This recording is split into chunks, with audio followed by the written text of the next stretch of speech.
her story, okay? There's two stories happening here, okay? There's Hey guys, what's going on? It's me, Jay. Yeah, I had a few problems earlier on with setting up this video, but I wanted to talk a little bit about Fat Joe and how he got canceled recently during the verses, the last verses that was between him and Ja Rule, and he got canceled.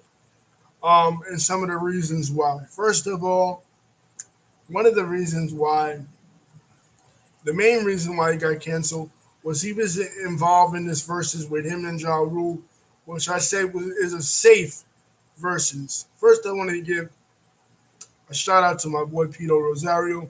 Thank you for commenting. And hey, Lisa, what's going on with you? Thank you, Lisa, too, for commenting. Shout out to Pito and Lisa. First of all, why Fat Joe got canceled? He got a little overzealous himself, and he called out Lil Mo and Vita, and he called them dusty B words, and said that they should go back to the crack house. Um, but and I think Fat Joe got a little ahead of himself because of what the last verses, the verses previous to that, was Dipset versus the Locks, and they started beefing with each other, and they started really turning it into some WWE shit, some boxing type shit, and they started really getting really combative. And I think he got a little overzealous. You know how like, and this is what I compare it to, like when you're in a circle and then people start dissing each other, and then somebody who's a stranger comes in and they wasn't even in the conversation to begin with, and they start dissing that same person, and you're just like, yo, wait a minute, fall back, chill. It ain't really that serious. You know what I mean? And I think that's what happened with Fat Joe. It's like he took it to another level, and even to the point where Ja Rule himself was like, "Yo, Joe, fall back," and all that. And also, he knows Little Mo and he knows Vita, and he know that Little Mo. I don't know about Vita, but Little Mo struggles with addiction. She struggled with opioid addiction, which a lot of people are struggling with right now in their personal life. You know what I'm saying? And Michael K. Williams just died. So, and so did DMX, and DMX was in the hip hop community. You know what I mean? And he just died from crack abuse, um, drug abuse, crack use, and stuff. And that's really nothing to be joking about. I think Fat Joe got a little ahead of himself. It was kind of like, uh, you know, when people get in their emotions about this patriotism, and they start, you know, really going in, and all of a sudden, from talking about the war on terror, they start, you know, dissing different people's religions, and they start dissing people's ethnicities, and it's just like, yo, fall back. You know what I mean? You went a little bit too far. You're ODing now. You know, no pun intended. Also, from another article that Lisa had sent me about Fat Joe and his historic use of the N word. Now, in New York, uh, where he's from, the Bronx, people that are Latinos, regardless of their skin tone, whether they're dark skin or light skin, or they have African heritage or they don't have visible African heritage, in the 90s, people got away, and Fat Joe was one of them, with using the N word. People let them slide. Now, I feel like it it is something, you know what I mean, for African American people to determine. It is not for Fat Joe or for people such as myself outside of that community to determine who can use that word and who cannot use that word.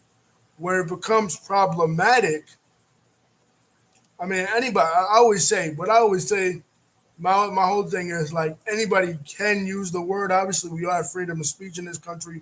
We have the First Amendment in this country, but should they be given a pass for it?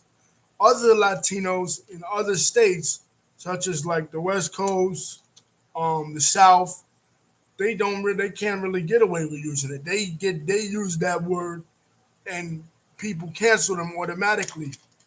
In the Bronx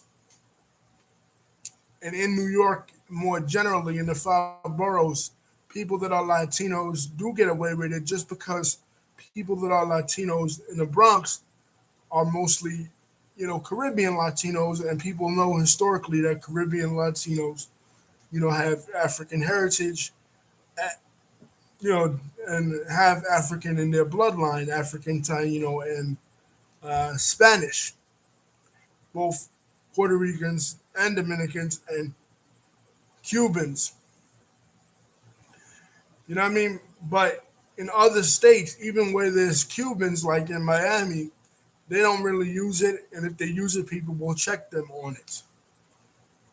You know what I'm saying? But in New York, for some reason, we always let, Puerto Rican rappers and Cuban rappers and Dominican rappers and stuff get away with it.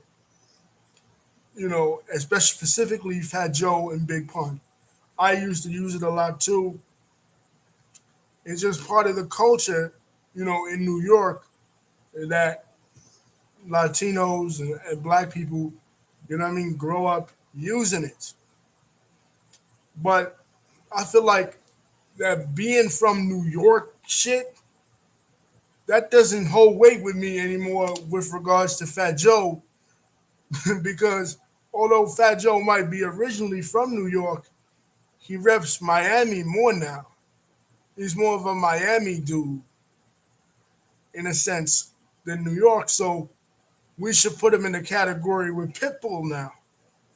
Can Pitbull get away with using that word in his rap songs? Of course he can't. J-Lo couldn't. You know what I'm saying? When J-Lo used it in I'm Real in 2001, people checked on it and people said, well, what about Fat Joe? What about Pun? They give Fat Joe and they give Pun a pass because they're considered to be street and considered to embody uh, black culture. And like Lisa said, nobody should be using it. Sure, I guess, but it's a word that comes out of the African American experience, and is a word that is a word of cohesion in uh, the black experience. And it's interesting that I bring up this with regards to my homie Pito, who is like, who besides my homie Sean is one of my, is like my best friend in the world, because you know he always had a great vocabulary and he avoided using this word even back in the day when we were in school. And years ago, before I met him, he talked about an incident where people didn't know he was Latino um, in camp, and he was using it and he thought it was a term of endearment, and they checked him on it. And this was years ago. You know what I'm saying? So people would check you on it if they thought that you wasn't Latino and you was using it. They would check you on it. But if they thought you was Latino, you know what I'm saying, they wouldn't necessarily check you on it in the 90s. If they knew you was Latino and they knew that you was from New York. You know what I'm saying? People gave other people a pass on it back in the 90s. But now in 2021, with whole Black Lives Matter thing, the whole uh,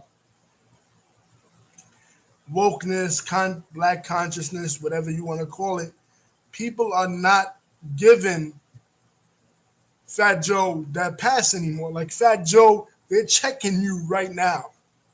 The hood is checking you. Black Twitter is checking you. You have gone over the line. Like I said, it's akin to when after 9/11, when we all got ramped up on patriotism.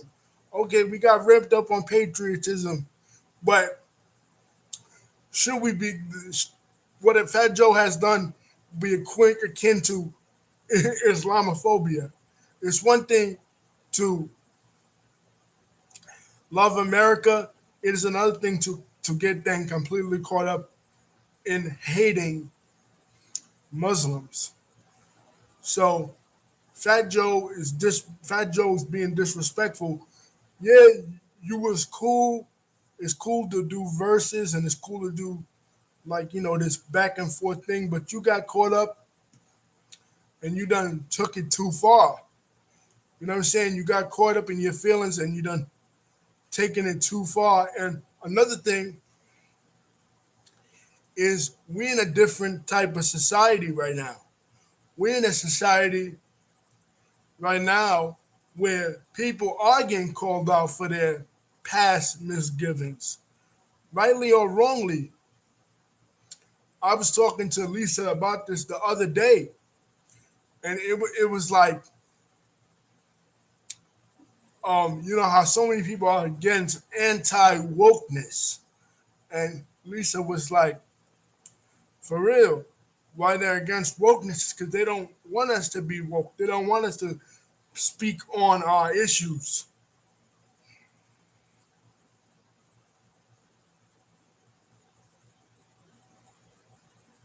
Yeah, that's true. Fat Joe does oftentimes cite Afro Latinos as a reason why he should be able to use it. And among Latinos, especially among Puerto Ricans, there is an acknowledgement of African heritage. But at the same time, like people have always brought up to me and to other Latinos, it's like if a person went up to Fat Joe and started to use anti-Latino slurs towards Fat Joe, would Fat Joe just accept that? You know what I mean? Would Fat Joe just like, okay, yeah, that's cool? Or what if during the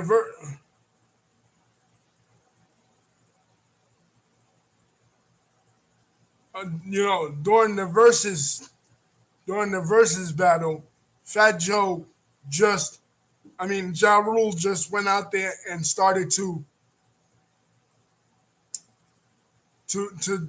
say shit about J Lo. You know what I'm saying? What if he started to say shit about Selena, other um, Latina, women, and just violently disrespect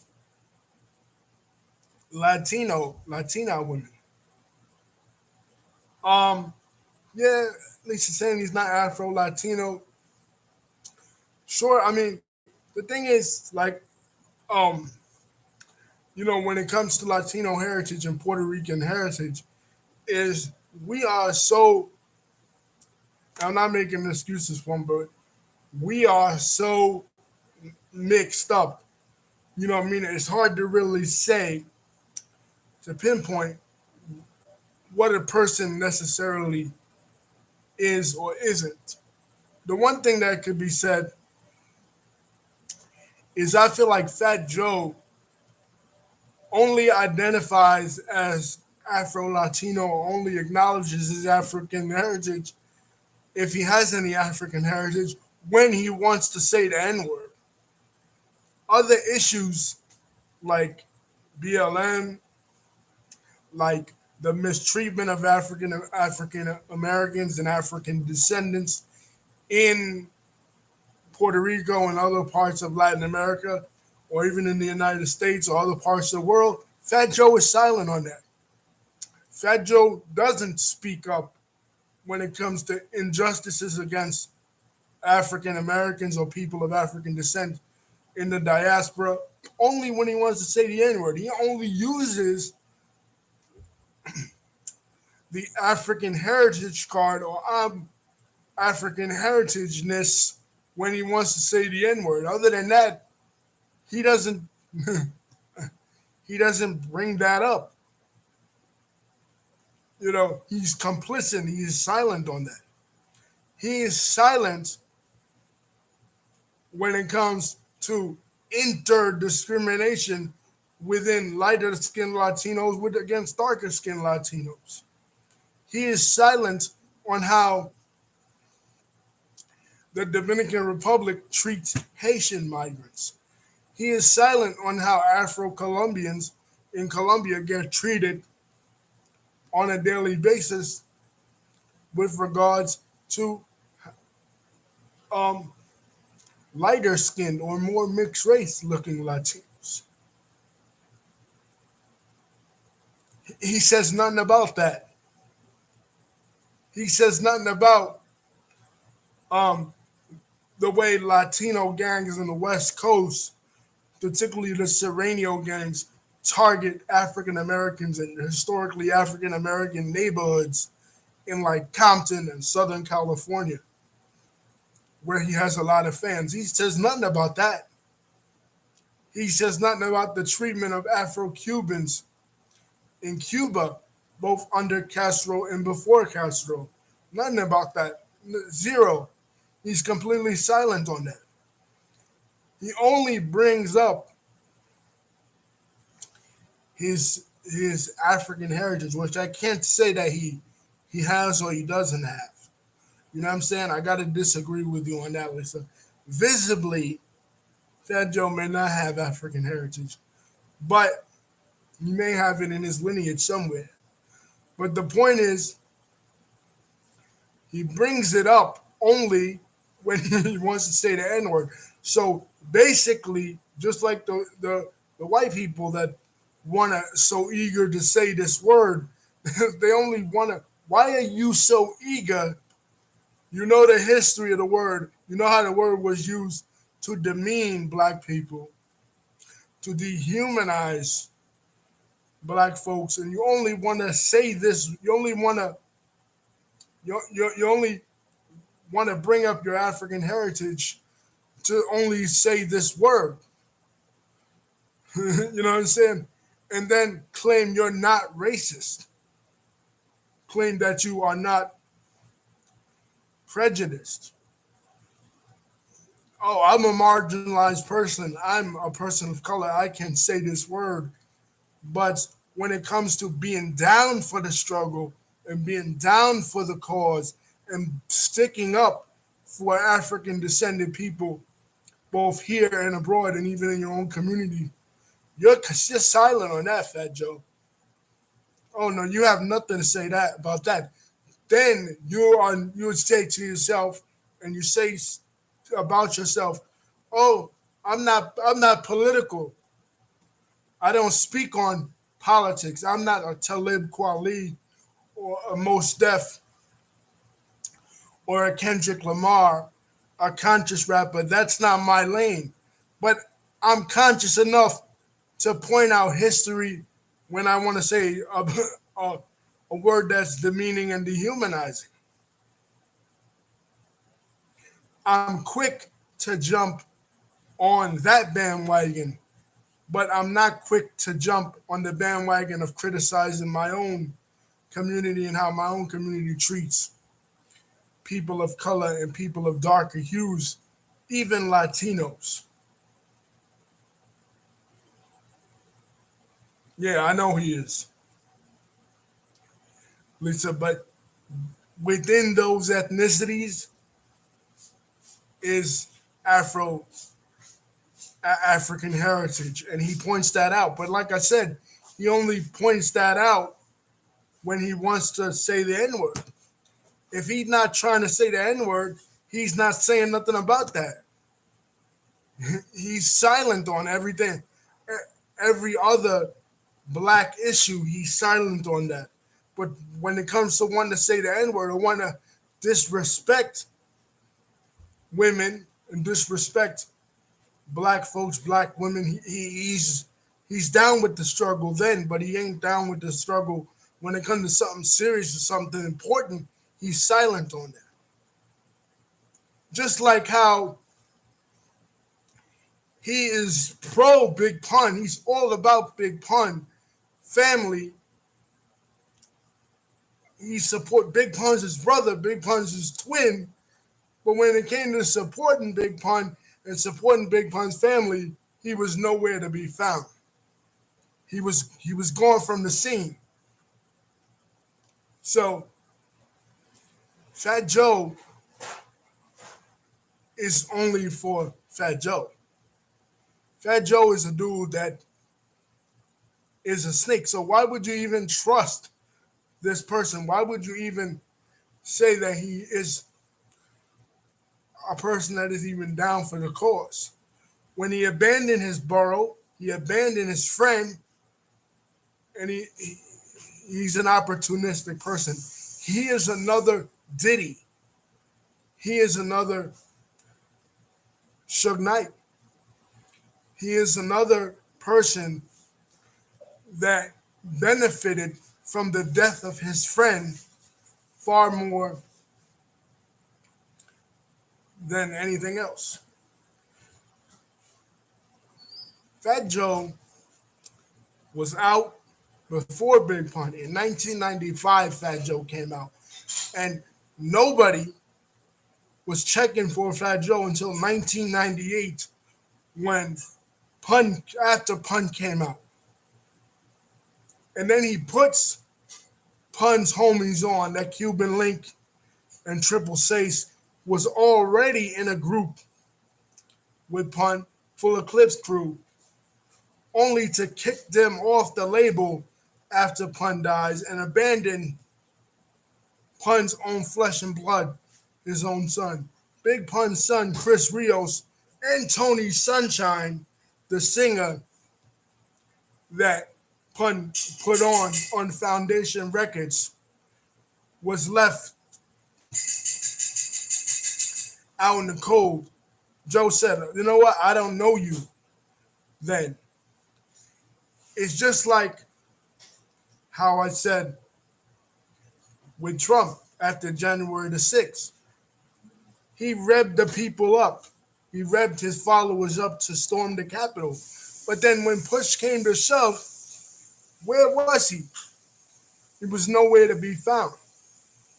He was gone. He was ghosted from the scene. And Fat Joe did the exact same thing with Terror Squad.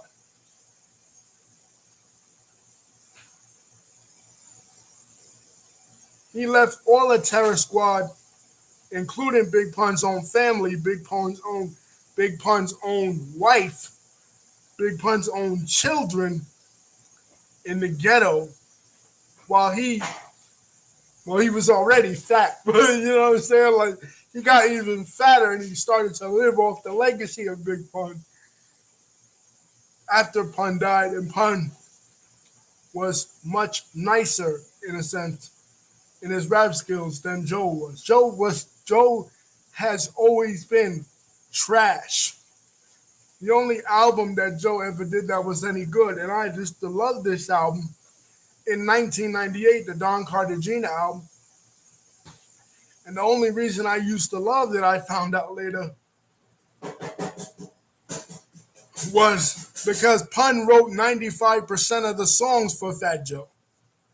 Joe never wrote his own rhymes. Joe is a complete garbage individual and a complete garbage rapper, and the Bronx doesn't respect you, Joe. Lisa said one thing good that came out of it Verzuz was Nelly and Ashanti reunited. Yeah, a lot of people didn't know that Nelly and Ashanti even went out with each other. I kind of did know because of Vlad. I watched it on the Vlad video. So that was a good thing. You know, breakups can be hard, and a lot of times people need that kind of space after they break up, you know, to heal. You know what I'm saying? So that was good. Remy Ma, she defended Fat Joe after his comments about Vita and Lil Mo, because she is another snake. She's another person that Big Pun put her on in his foundation label. The first time she was even heard of was on Yeah Baby. And rather than ride with TS, ride with the true Terror Squad, which includes Triple Sace, Armageddon, Prospect, and all those other people. Rather than ride with them, she goes with the new Terror Squad that has Khaled, all and Joe and all that stuff in it. Armageddon, Armageddon is still writing rhymes for Joe, and we've been with Joe since '95. He was part of the original Terror Squad, and he never even had an album out. And when it came time to honor Big Pun during his street dedication last year, neither Remy Ma nor Joe was there. And Cuban Link pointed this out. Cuban Link pointed out the hypocrisy of Joe last year, of him not being at the dedication. So, anyway, that's my thoughts on this. Versus Ja Rule won this versus, and it's weird to say that Ja even won anything because y'all know y'all jumped off the Ja bandwagon as soon as 50 said something back in 2001. You know? So anyway, guys, don't forget to like and subscribe. Thank you for Pito Rosario and for Lisa for both commenting. Love you guys, and peace to the true TS, the real TS, the TS with Big Pun and Prospect and Cuban Link, and peace to Cuban Link. His first album was really good. Shame it never came out because of Joe, because of the politics Joe played. Love you guys.